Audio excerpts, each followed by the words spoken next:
Qeyd aytdi, erkekten heley boldi, heleyden erkek boldi, o kimdir soradı. Fakih aytdi, Adam'dan Havva boldi, Meryem'den de İsa boldu dedi. Qeyd aytdi, iki zat azalmaz, ol nemedir? Fakih aytdi, cennetin rahmeti müminlerden, cehennemin azabı kafirlerden azalmaz dedi. Qeyd aytdi, 7 zat birbirinden doymaz, ol nemedir? Fakih aytdi, göz bakmaktan doymaz, erkek heleyden doymaz, ot ottan doymaz, alim ilimden doymaz, bay maldan doymaz, adam ömründen. Qeyd aytdi, neçe zat adama fakirçilik getirer dedi. İnni şu devre kovuruk fahmi düşünmeli zattan bir şu hainliğinden. Zindegimize gerekler. Qeyd aytdi, neçe zat adama fakirçilik getirer dedi. Fakih aytdi, yalan sözlemek, yalandan ant içmek, İğni haram, taam yemek. Aziz oğlum, İğni haram, taam yemek. Hudayın rahmetine de ailen var. Bir tane çöreği horlamak, çöreğin üstüne hiç zat koyman adamlar. Hatta şu zatın kölgesi düşmeliler diye çöreğe. Şu düştü de çörek horlandığıdır deyiptir. Sana horluk getirer deyiptir. Elini yumanı taam yemek, ata enesinin adını tutup kıygırmak bir de garipçilik getirir diye. Hiç mi oğul atasının enesinin adını tutmalıdır. Atacan, enecan bilmelidir. Taharet alan yerinde namaz okuymalıdır. Sen taharet alayan şu tahada namaz okuymalıdır. Başı edip namaz okuymalıyım.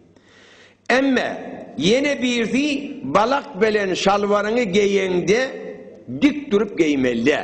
Dik durup giysen bir de sana gariplik getirer diye. Oturup giymeli. Yine bir de gariplik getiriyen zati çırağın yanıp duramıyorsa şunu üf edip de demin veren söndürmeliler.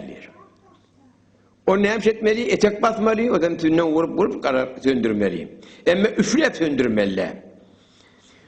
Yine de bir gariplik getiriyen zat könüğün eteği bilen ya giyimin eteği bilen yüzün gözün süvürmeliler.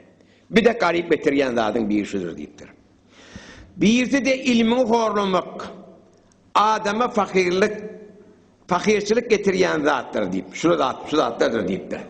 Qeyd aytdi, zenanaların ne çakalığı var? Fakih aytdi, 8 kılığı vadidi denanalan. İnni denanı da oğlum bir muvadi eşleyen ne olsa eşte de onu kıyın vermeziller. Bir denanı da oğlumun ödünde bazı atlı aydılık ötüyor. Bula hem de kitaptan hafızatlı. Yönü senmen çıkaran adım de hafızatlar. 8 kılığı olur diptir denanan diptir. Oğulkı kılığı atemen der, vefatı olmaz diptir. İkilencisi möcüğü men der, amanata hıyanet eder diptir. Üçüncüsü içemen der, halalığa kanaat etmezliktir. Dördüncü kılığı binamaz olur deyiptir.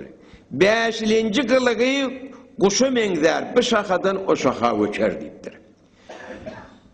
Altıncı kılığı meymunu menzer, her kişiye bakanı bir yılcara agar deyiptir.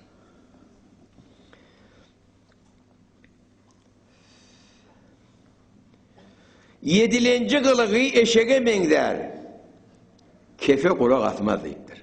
Şu ödüm diyenim bolmasa bolmaz deyip oturur. Doğru değil bilmeden diye adem. Hem de doğru ahir. 8. kılığı şeytanı menzer deyiptir. Ne bileyim ola eyyem çıkan komşunu vuruşturmanı olur.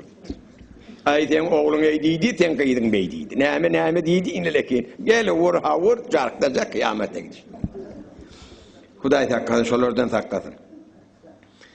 وَكَنَا عَذَابَ النَّارِ Allah Teala şu azaplardan hemmemini tevfik versin, azabından takkasın can Huday.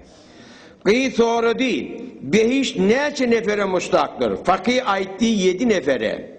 Ruhda dağlara, yaman sözden dilin saklayanlara, Kur'an hallara, ağaçlara, taam beriyerlere, 5 beriyerlere. Beşincisi yaşlılıkta yaşlıktan tövbekarlara, altılancısı her vakti turup ibadet etyenlere, yedilencisi ödünü kovuyan zaten halkada kovuyordu.